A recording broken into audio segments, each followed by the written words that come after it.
Assalamualaikum. Saya Datuk Dr. Ahmad Faizal Muhammad Firdaus, Presiden Mercy Malaysia dan penerima Nona Man Charity Award.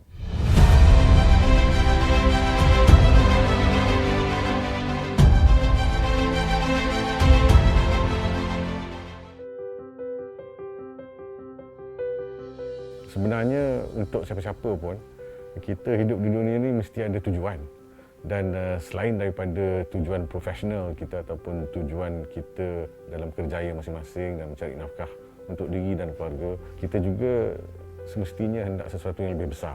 Lain orang, lain caranya. And of course, orang yang beragama mungkin akan menumpukan juga sedikit jika tidak banyak perhatian kepada usaha-usaha yang boleh mendatangkan kebaikan kepada orang lain supaya amalan kita itu akan dikira sebagai amalan baik di dunia dan di akhirat. Tapi selain daripada itu, kita juga inginkan sesuatu yang memberikan kita rasa kita telah memberikan tenaga dan upaya yang bermakna untuk masyarakat dan negara. Kami telah pun menceburi media sosial sejak 5 tahun yang lepas. Sekarang pun kita telah lihat kesannya, di mana kebanyakan orang, terutama sekali mereka yang berusia di kalangan remaja dan juga mereka yang masih dewasa muda, tumpuan mereka terhadap media kebanyakannya tertumpu pada media internet dan juga social media. Jadi amat perlu untuk organisasi seperti Mercy Malaysia untuk mendampingi era digital ini, dan oleh itu kita ada akaun-akaun media sosial kami sendiri, iaitu Twitter, Facebook dan juga Instagram Mercy Malaysia yang rasmi. Kita gunakan media sosial sekarang ini untuk 3 perkara utama.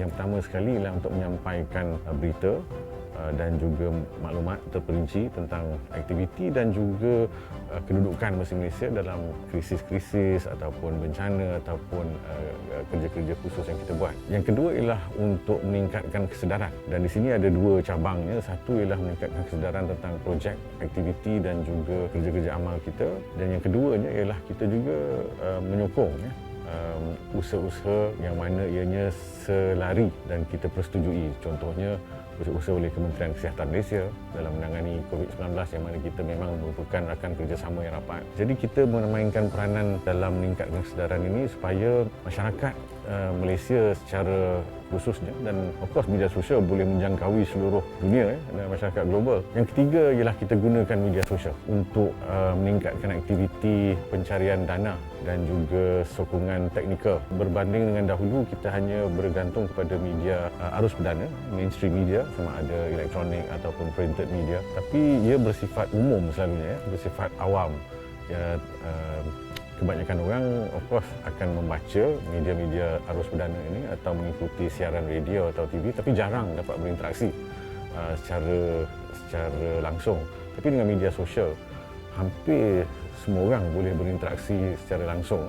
Mereka hanya perlu like atau follow atau komen dan boleh berhubung secara langsung dengan kami. Jadi kita gunakan media sosial ini juga untuk meningkatkan aktiviti-aktiviti pencarian dana dan juga mencari sokongan yang dalam bentuk teknikal yang lain.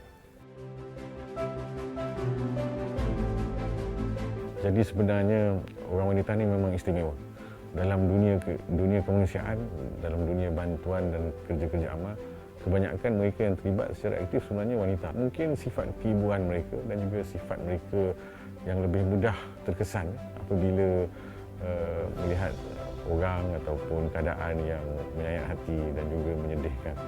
Jadi ini satu sifat wanita yang memang sangat istimewa, yang dah dianugerahi oleh Tuhan, mana kaum hawa sebenarnya ada kemampuan yang kadang-kadang lebih lagi daripada orang lelaki dari segi memberikan tumpuan dan juga memberikan aksi dan juga komitmen, dari segi pelaksanaan bantuan. Orang lelaki kadang-kadang tercabar apabila keadaan susah sedikit dalam memberikan bantuan, walaupun nampak gagah orang lelaki ni, tapi bila ada cabaran dan dugaan, kadang-kadang bila hujan lebat sikit pun dah berhenti. Tapi orang perempuan selalunya, kaum wanita, bila dicabar dalam keadaan yang seperti itu, apabila hendak memberikan bantuan, selalunya mereka lah yang akan meneruskan perjalanan walaupun susah, walaupun banjir ada di depan, sebab sifat keibuan tadi mungkin yang telah diberikan secara naluri yang azali ya dalam seseorang wanita tu membolehkan wanita meredah kesusahan itu sebab dia ingatkan orang yang lebih susah tadi. Dan sifat ini adalah sifat yang istimewa.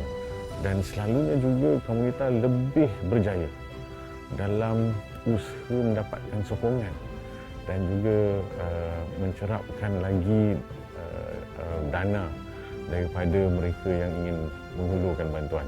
Kaum wanita seharusnya menggunakan keistimewaan ini untuk terus berkecimpung dalam dunia kebajikan dan kerja-kerja amal ini supaya mereka dapat membantu mereka yang susah dan usaha-usaha seperti yang diusahakan oleh organisasi seperti Muslim Malaysia dan juga yang lain-lain dapat dijalankan dengan lebih berkesan dengan adanya wanita mendorong kerja-kerja itu.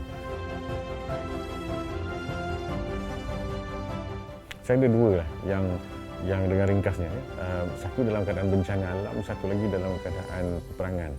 Satu dalam bencana alam sebab itu saya turut serta dalam bantuan ke Aceh. Ini dah 15 tahun dulu, tahun 2005, lama dah. Ada seorang budak lelaki yang telah pun kehilangan ibu bapanya yang kita sedang sampaikan hulurkan bantuan. Saya waktu itu bertugas sebagai seorang doktor dan membuat pemeriksaan atas pesakit. Walaupun beliau datang dengan sakit kepala, sakit badan, budak kecil ni selalunya tak ada sakit kepala kan.